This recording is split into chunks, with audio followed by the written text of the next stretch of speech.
Bismillahirrahmanirrahim. Assalamualaikum warahmatullahi wabarakatuh.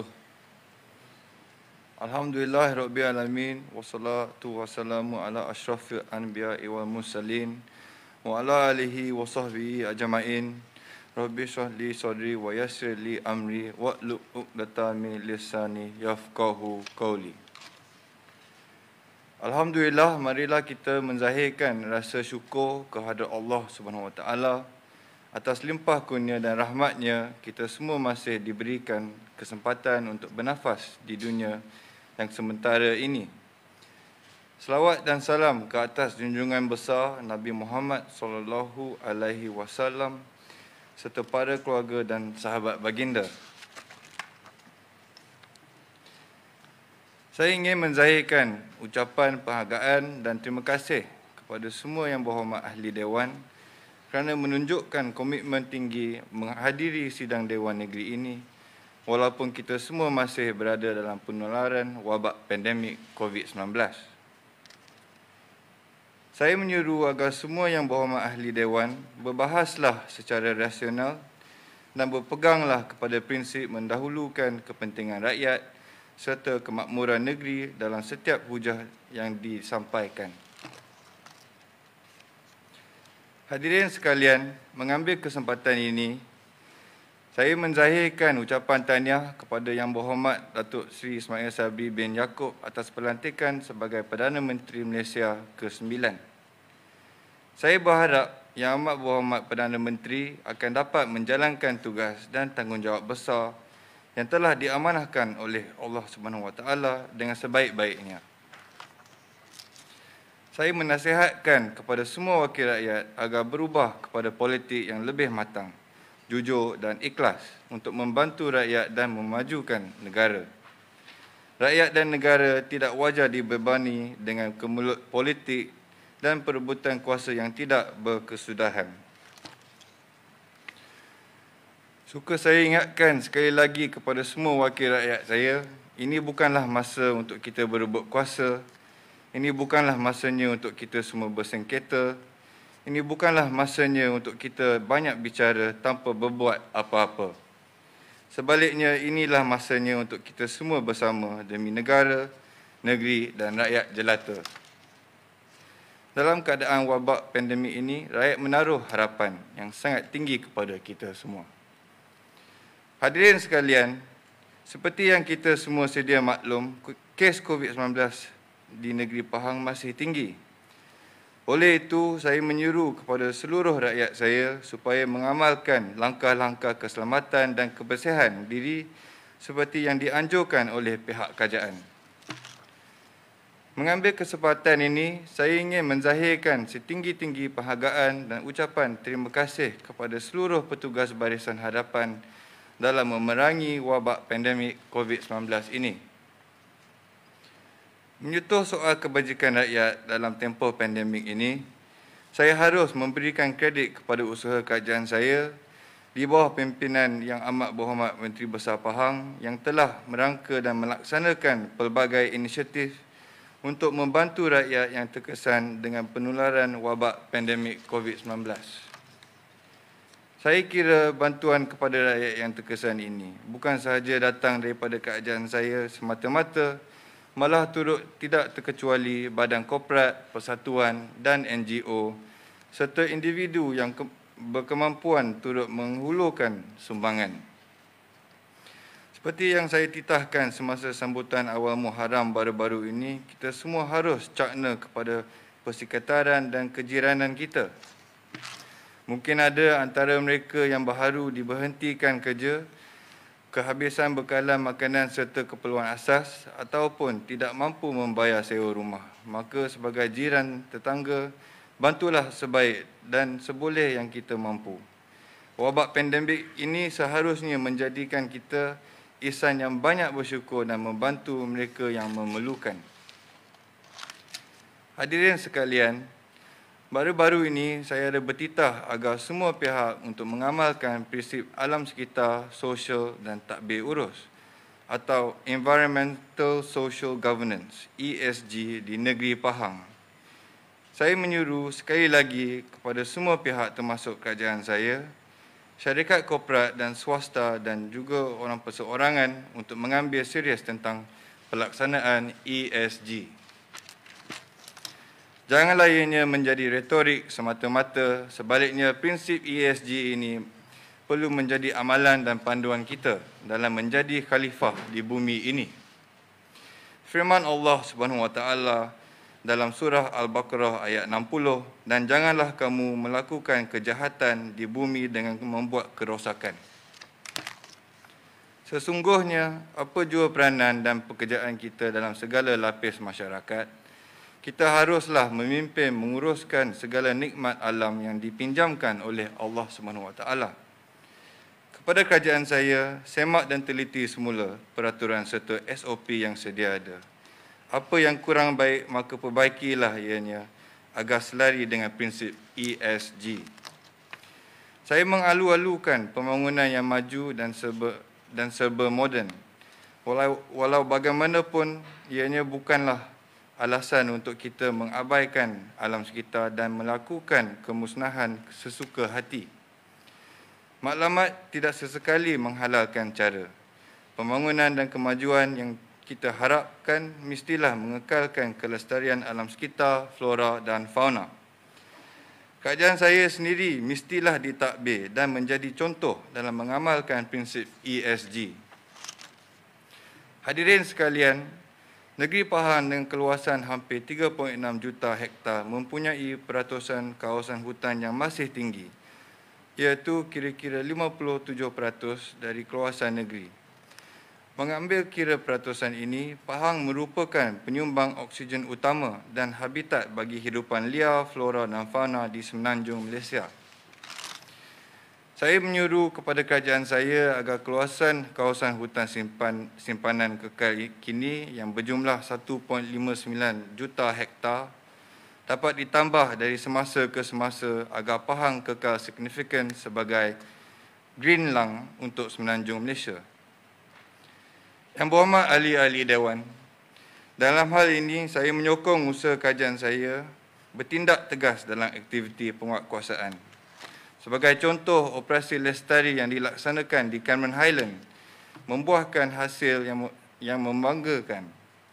Sungai Ichat di Cameron Highland yang telah tercemar teruk tahap 4 berjaya dibersihkan dan akhirnya mencapai tahap 1.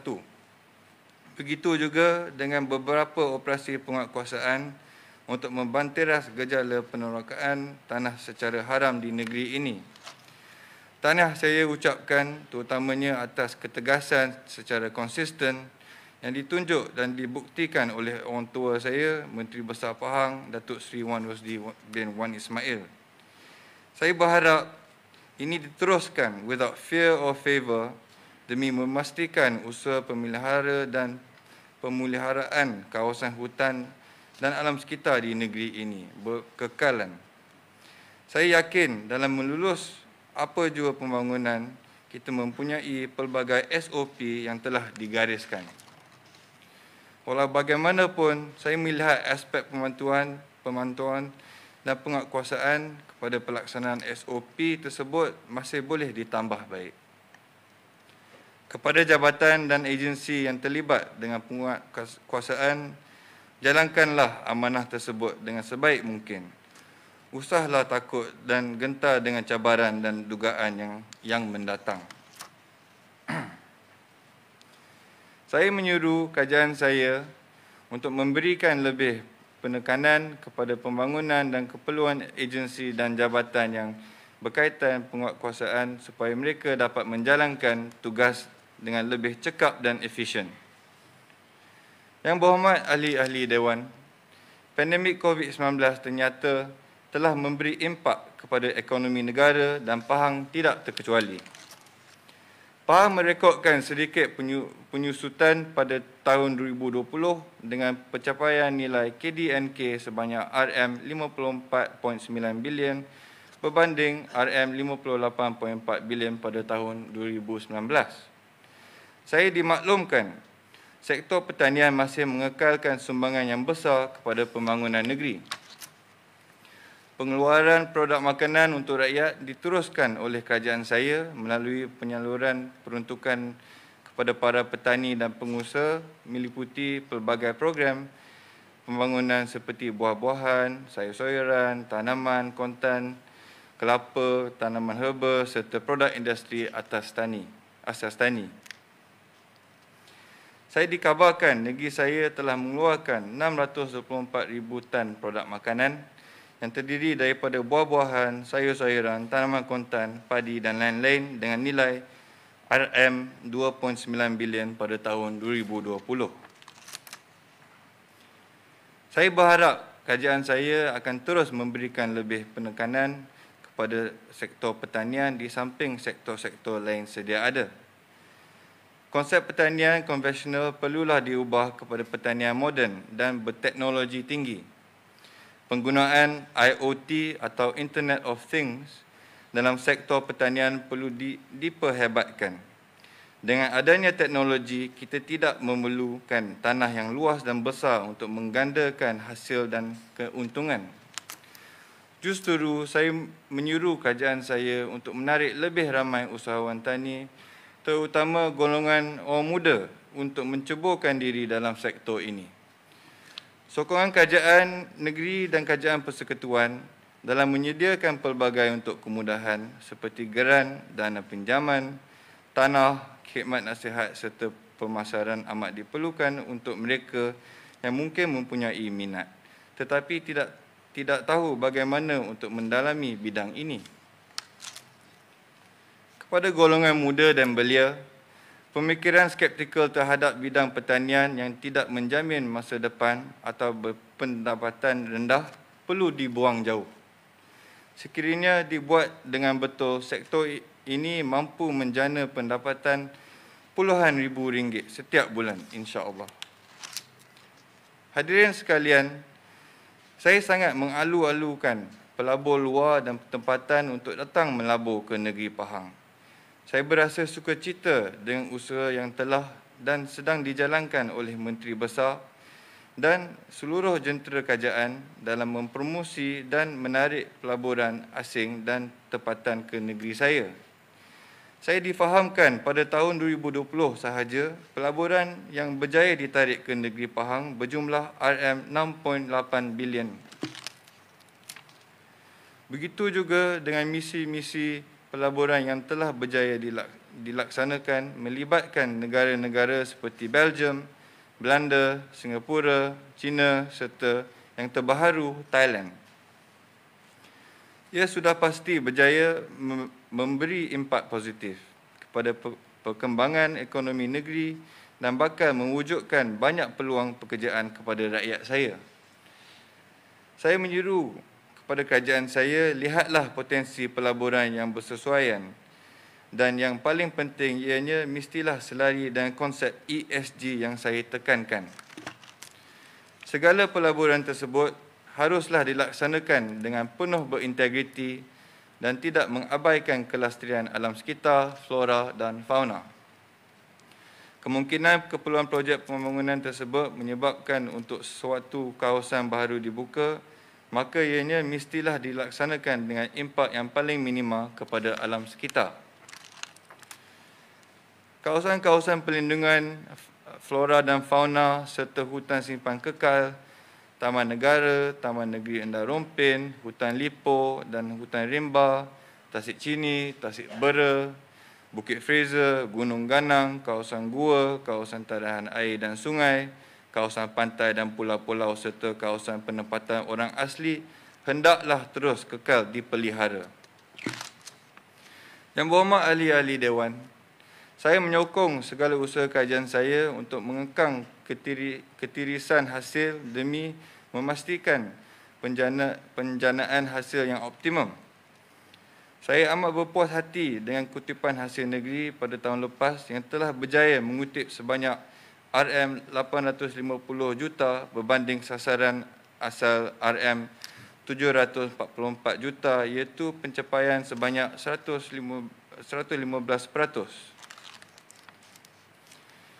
Tahniah kepada orang tua saya yang amat berhormat Menteri Besar Pahang dan seluruh jentera pentadbiran kerajaan saya yang telah bertungkus lumus meningkatkan hasil tersebut. Ianya adalah selari dengan prinsip tadbir urus yang baik atau good governance dalam ESG. Saya berharap prestasi kutipan pada tahun ini juga lebih baik berbanding tahun lepas, insya-Allah. Gunakanlah lebihan kutipan hasil tersebut untuk melaksanakan projek fizikal dan bukan fizikal, serta inisiatif yang bersesuaian demi kesejahteraan rakyat saya jua. Dalam soal untuk meningkatkan hasil, saya menyuruh kajian saya agar berusaha sebaik mungkin mencari sumber alternatif baru dan tidak bergantung sepenuhnya kepada hasil bumi dan hutan semata-mata. Saya yakin Pahang juga boleh menjadi sebuah negeri maju dan berpendapatan tinggi tanpa perlu pengorbanan alam sekitar, hutan, flora dan fauna. Hadirin sekalian, saya berpuas hati dengan keprihatinan kajian saya dalam menyediakan perumahan mampu milik kepada rakyat. Saya berasa sukacita atas keprihatinan kajian saya mewujudkan program khusus bagi membina rumah mampu milik di negeri ini, iaitu Prima Pahang dan Rumah Makmur. Saya dimaklumkan sehingga kini kajian saya telah pun meluluskan 156 projek Prima Pahang dengan jumlah hampir 40,000 unit rumah sedang dan akan dibina. Begitu juga dengan 25 projek rumah makmur yang telah diluluskan, ianya akan memberi manfaat kepada 6,700 pemilik baharu nanti. Dengan harga hanya RM150,000 sebuah bagi rumah prima dan RM80,000 sebuah bagi rumah makmur, ianya sudah pasti sangat membantu golongan B40 dan M40 untuk mempunyai sebuah kediaman kekal. Saya juga menyuruh kajian saya agar dapat membina lebih banyak rumah Pahang bagi mereka yang layak dan tidak berkemampuan. Sekiranya dahulu kita bergantung kepada projek PPRT melalui peruntukan kajian persekutuan, namun dengan hasil kajian negeri yang positif, kita kini dapat membina rumah rakyat Pahang untuk diberikan kepada golongan yang sewajarnya secara percuma. Kepada pemaju yang melaksanakan projek perumahan tersebut, buatlah dengan sebaik mungkin. Jagalah kualiti dan berikanlah jiwa dan hati dalam pembangunan projek tersebut agar ianya memberi manfaat yang sebaik mungkin kepada pemiliknya kelak. Yang berhormat ahli-ahli Dewan, pada pagi yang berbahagia ini, saya merakamkan ucapan penghargaan dan terima kasih kepada semua ahli-ahli berhormat atas usaha keras dalam memakmurkan negeri saya walaupun menghadapi situasi yang serba sederhana. Saya menyuruh kepada semua ahli Dewan agar sentiasa menghayati, melindungi, memelihara dan mempertahankan Perlembagaan Persekutuan serta Undang-Undang Tubuh Kajian Pahang. Mengambil kesempatan ini, saya juga ingin menzahirkan ucapan terima kasih kepada orang tua saya yang amat berhormat Menteri Besar Pahang, ahli-ahli Majlis Mesyuarat Kerajaan, ahli-ahli Dewan Negeri, ketua-ketua jabatan dan semua kaki tangan awam yang terlibat dalam urusan mentadbir kajian saya demi faedah rakyat sekalian. Semoga Allah SWT membalas jasa dan budi yang ditaburkan dengan ganjaran, pahala dan kebaikan, insya-Allah. Akhir titah, saya sentiasa berdoa semoga Allah SWT memberi petunjuk, taufik dan hidayah dalam apa jua yang kita lakukan untuk negeri ini. Dengan lafaz suci Bismillahirrahmanirrahim, saya merasmikan pembukaan persidangan mesyuarat pertama penggal keempat Dewan Negeri Pahang ke-14 pada pagi ini. Sekian. Wabillahi taufiq wal hidayah. Wassalamualaikum warahmatullahi wabarakatuh.